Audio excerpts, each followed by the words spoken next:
দেবদার টাকার ভয় পায়। দেবদার টাকার ভয় পায়। বাংলার ভাগ, বাংলার দামাল ছেলে, যার বক্স অফিসের কাছে বাংলার কেউ নেই, ঠিক আছে, যে বক্স অফিস কিং, সে টাকার জন্য অনুপম রায়কে তার সিনেমায় রাখতে পারেনি, টেক্কায় রাখতে পারেনি। টেক্কায় অনুপম রায়ের গান থাকার কথা ছিল। অনুপম রায় নাকি বাজেট ইস্যুর কারণে, মানে অনুপম যে টাকাটা চার্জ করেছে সেই টাকা নাকি দেবদা দিতে পারবে না, ঠিক আছে।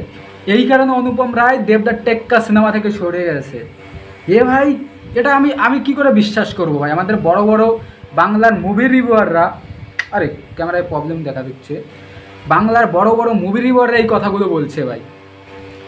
বাংলার সব থেকে স্বনামধর্ম মুভি রিভিউয়াররা বলছে অনুপম, না, মুভি রিভিউয়ারদের কথা বললে ভুল হবে, ঠিক আছে।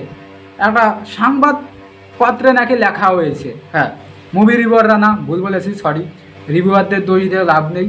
একটা সংবাদ মাধ্যম থেকে বলা হচ্ছে যে অনুপম রায় বাজেট ইস্যুর জন্য দেবদার টেক্কা সিনেমা থেকে সরে দাঁড়িয়েছে। ভাই, আমি এটা কি করে বিশ্বাস করব? আমি ভাই বিশ্বাস করি না, ঠিক আছে। আমাকে ভাই পচা ডুবাই চুবিয়ে মারলেও আমি ভাই বিশ্বাস করি না যে দেবদার বাজেট ইস্যুর জন্য, মানে অনুপম রায় বাজেট ইস্যুর জন্য দেবদার টেক্কা সিনেমা থেকে সরে দাঁড়িয়েছে।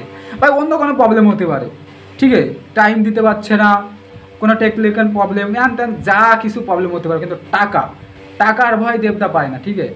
ভাই, যখন দেবদার গোলন্দাজ সিনেমাটা, তার বাঘা যতীন সিনেমা হয়, নীলায়ন চ্যাটার্জি দেবদার কাছে যা যা আবদার করেছে, ঠিক আছে, ধ্রুব ব্যানার্জি, তার গোলন্দাজের ডিরেক্টর কে ছিল, হ্যাঁ, ধ্রুবই তো ছিল, দেবদার কাছে যে যা যা আবদার করছে দেবদার তাই তাই এনে দিয়েছে, কখনো ভয় পায়নি ভাই।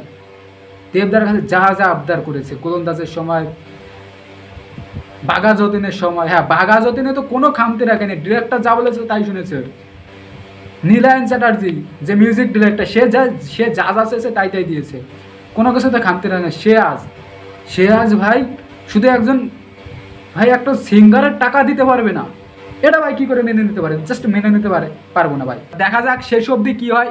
টেক্কা সিনেমাটা এবার দুর্গাপূজায় রিলিজ হবে। আমি তো টেক্কা নিয়ে মারাত্মক এক্সাইটেড। দেবদাকে এক অন্য অবতারে দেখতে পারবো, ঠিক আছে, একেবারে দেবদা গালাগালি দেবে, একেবারে জাস্ট অন্য অবতারে দেখতে পারবো। এইরকম অবতারে দেবদাকে আমরা কোনোদিন দেখিনি। আর সৃজিত যে সিনেমার ডিরেক্টর হয় ভাই, সেই সিনেমা কিছু না কিছু ভাই নতুনত্ব নিয়ে আসে।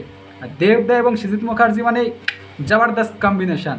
এই সিনেমাটার জন্য অধীর আগ্রহে বসে আছি। দুর্গাপুজো এলেই ফার্স্ট দেখতে যাবো ভাই সৃজিতের সিনেমা। ভাই, ক্যারেক্টার, দেবদাকে ক্যারেক্টারে দেখতে পারবো সৃজিতের এই সিনেমায়। দেবদা একজন, কি বলবো, কিডন্যাপার থাকে এই সিনেমায়, আমার যতটা ধারণা। একটা বাচ্চাকে কিডন্যাপ করে, সেটা নিয়ে যত ঘাবলা।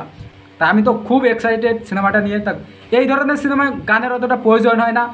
অনুপম রায় চলে গেছে ভাই, তাতে যায় আসে না আমার। কোনো যে কারণে হোক, টাকার ইস্যুতে হোক, যে কারণে হোক, আমার ভাই কিছু যায় আসে না। সিনেমাটা মেইন, কারণ এই ধরনের সিনেমায় গানের প্রয়োজন হয় না, সিনেমার কন্টেন্টই মেইন। তা দেখা যাক শেষ অবধি কী হয় ভাই। তোমরা এই বিষয়টা নিয়ে তোমাদের কি মতামত? টাকার জন্য অনুপম গিয়েছে না অন্য কোনো কারণে গিয়েছে? প্লিজ কমেন্টে জানিও।